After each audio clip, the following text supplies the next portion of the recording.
Potato ഇട്ട് മെഴുക്കുവരട്ടി ഉണ്ടാക്കാം. ചപ്പാത്തിയോടെയും കഴിക്കാം.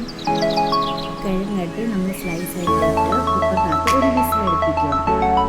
വിസിൽ അടിച്ച് കഴിഞ്ഞാൽ പിന്നെ നമ്മൾ ക്യാബേജ് അത് നമ്മൾ ചെറിയ സ്ലൈസ് ആക്കുക. അത് കഴിഞ്ഞ് പച്ചമുളക് നമ്മുടെ എരിവ് അനുസരിച്ച്, വെളുത്തുള്ളി കുഞ്ഞായിട്ട് അരിഞ്ഞ്, ഇഞ്ചി അതും കുഞ്ഞായിട്ട് അരിഞ്ഞ്, പിന്നെ നമ്മൾ സവാള അതും നമ്മൾ ചെറുതായിട്ട് അരിയുക.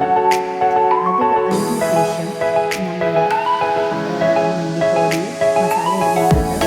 മല്ലിപ്പൊടി, മല്ലിപ്പൊടി,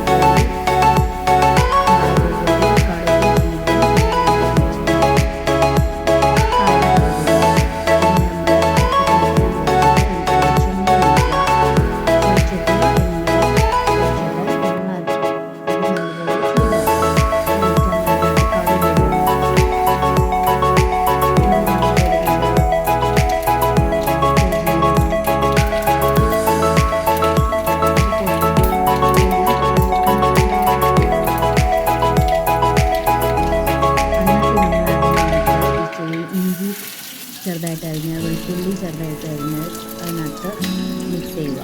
പച്ചമുളക് ഒന്നിടുക. പിന്നെ ഇച്ചിരി കായംപൊടിയോട് ഇട്ട് അതിനെ നല്ലപോലെ അരിഞ്ഞ് വെക്കുക. അത് കഴിഞ്ഞിട്ട് സവാള,